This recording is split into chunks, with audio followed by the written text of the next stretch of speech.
This is KNEB.TV weather from the KNEB Storm Center, your trusted source for weather. Well, warm temperatures across the area today will lead to a very pleasant evening and mild temperatures as we go overnight into early tomorrow morning. Temps fall down into the 60s. We could see an isolated thunderstorm around this evening. Otherwise, hot conditions return tomorrow. It'll be much cooler and wetter Thursday and Friday.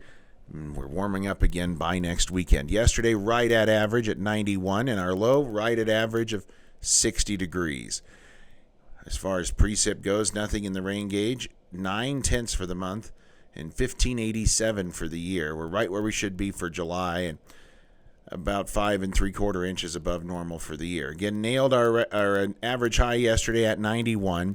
We were above normal today. And other than a little bit of moisture out there on Saturday, we had a dry weekend.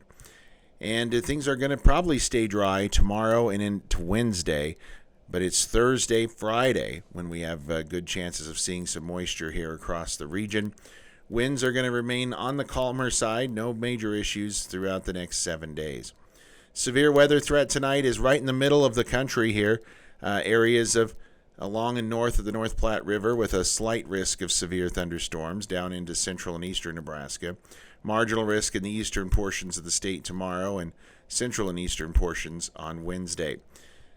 Heavy rainfall threat tonight going to be across the north. That switches east tomorrow and then south on Wednesday. Thursday, we could be dealing with some heavy rain here across our region and slipping further south on Friday. Heat continues in the southwest, does it ever? 114 in Phoenix, 102 up in Sacramento and Salt Lake City and Albuquerque.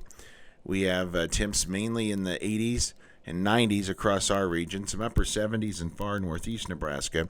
Grand Junction's got that heat checking in at 105. 88 in Laramie, 80 in Valentine, but it's 94 in Scotts Bluff. Winds out of the south at 10 to 15.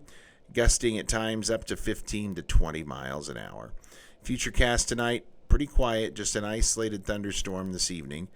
That'll move off to the east-southeast, clearing skies out overnight into early tomorrow morning. And tomorrow during the afternoon, we're going to deal with another round of isolated showers and thunderstorms moving across the region. And then as we go into early Wednesday, things remain about the same. Lows overnight going to be in the 60s. Highs tomorrow are going to be back into the 90s, another hot day. And then we start to cool down a bit, especially Thursday. As far as precip goes, going to be light amounts across the region unless you get under one of those heavier showers. Considerable clouds this evening, decreasing later. 65 for a low. Tomorrow, a hot one. Partly cloudy skies. Highs right around 95. Our 7-day forecast, we're in the 80s on Wednesday, 70s is all on Thursday, with a good chance of thunder showers. More storms possible on Friday, back into the low 80s, then we warm quickly into the low and then mid to upper 90s by the start of next week.